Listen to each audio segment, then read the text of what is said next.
aside from Twitter, mentioned love. What's the role of love in the human condition, Ben Shapiro? Man, don't get asked for love too much. In fact, I was. You don't get that question on college campus? No, I typically don't actually. In fact, we were at an event recently, as a Daily Wire event, and in the middle of this event, it was a meet and greet with some of the audience. And in the middle of this event, this guy walks by with this girl. They're talking to me, and their time kind of runs. The security's moving them. And he says, no, wait, hold on a minute. And he gets down on one knee and he proposes to the girl in front of me. And I said to him, this is the weirdest proposal in human history. What is happening right now? Like, I was your choice of Cupid here. Like, so, well, we actually like got together because we listened to your show. And I said, I can perform it like a Jewish marriage right now. We're going to need like a glass. We're going to need some wine. It's going to get weird real fast. Yeah. But so Love Doctor, I'm typically not asked too much about. The role of love is important in binding together human beings who ought to be bound together. And the role of respect is even more important in binding together broader groups of people. I think one of the mistakes that we make in politics is trying to substitute love for respect or respect for love. And I think that's a big mistake. So I do not bear tremendous love in the same sense that I do for my family for random strangers. I don't. I love my family. I love my kids. Anybody who tells you they love your kid as much as you love your kid is lying to you. It's not true. I love my community more than I love other communities. I love my state more than I love other states. I love my country more than I love other countries, right? Like that's all normal and that's all good. The problem of empathy can be when that becomes so tight-knit that you're not outward looking, that you don't actually have respect for other people. So in the local level, you need love in order to protect you and shield you and give you the strength to go forward.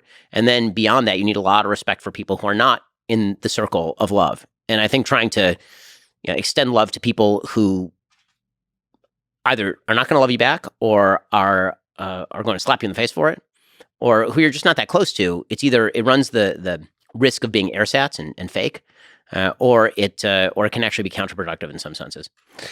Well, there's some sense in which you could have love for other human beings just based on the humanity that connects everybody, right? So you love this whole project that we're a part of. And actually, sort of another thing we disagree on, so loving a stranger, like having that basic empathy and compassion towards a stranger, even if it can hurt you, I think is ultimately that to me is what it means to be a good man. To live a good life is to have that compassion towards strangers. Because to me, it's easy and natural and obvious to love people close to you. But to step outside yourself and to love others, I think that's the fabric of a good society. You don't think there's value to that? I think there can be, but I think we're also discussing love almost in two different senses. Meaning that when I talk about love, what I think of immediately is the love I bear for my wife and kids, or my parents, or my siblings. What about friendship? Or the love of my close friends. Yeah. Okay, but I think that it's that using that same term to describe how I feel about strangers, I think would just be inaccurate. And so that's why I'm suggesting that respect might be a more solid and realistic foundation for the way that we treat people far away from us or people who are strangers. Respect for their dignity, respect for their priorities, respect for their role in life. It might be too much of an ask, in other words. There might be the rare human being who's capable of literally loving a homeless man on the street the way that he loves his own family. But if you respect the homeless man on the street the way that you respect your own family, because everyone deserves that respect, I think that you get to the same end without forcing people into a position of unrealistically expecting themselves to feel a thing they don't feel.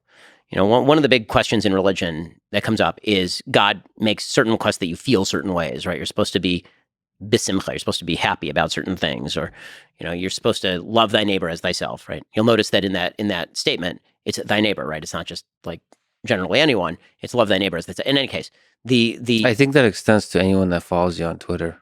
Thy neighbor, because God anticipated the social network aspect that is not constrained by geography. I'm going to differ with you on the interpretation on that. But in any case, right. The sort of the kind of extension of love outwards might be too big an ask. So maybe we can start with respect, and then hopefully out of that respect can grow something more if people earn their way in. Because I think that one of the big problems when we were talking about universalism is when people say, like, I'm a world citizen. I love people of the other country as much as I love myself, or as much as I love my country, it tends to actually lead to an almost crammed down utopianism that I think can be kind of difficult, because with love comes a certain expectation of solidarity. And I think, right, I mean, when you love your family, you love your wife, like there's a certain level of solidarity that is required inside the home in order to preserve the most loving kind of home. And so if you love everybody, then that sort of implies a certain level of solidarity that may not exist. So maybe the idea is, from me, start with respect, and then maybe as people respect each other more, then love is an outgrowth of that, as opposed to starting with love and then hoping that respect develops. Yeah, there's a danger that that word becomes empty, and instead is used for dogmatic kind of utopianism. I mean, this is the way that, for example, religious theocracies very often work. We love you so much we have to convert you. So let's start with respect. What I would love to see after our conversation today is to see a Ben Shapiro that continues the growth on Twitter of being even more respectful than you've already been, and maybe one day converting that into love on Twitter. That would, if I could see that in this world, that would make me die a happy man. Wow, that's a little bit if I more can make that happen for you. Love in the world for me, as a gift for me. I'll try to make that happen. I do have one question. I'm going to need you to tell me, can I like which jokes are okay? Are jokes still okay? So yeah, can I just run your Twitter from now on? You just send it to me. 100%. I will pre-screen you the jokes, and you can tell me if this is a loving joke or if this is a hate-filled, People will be very joke. surprised by all the heart emojis that start popping up on your Twitter. But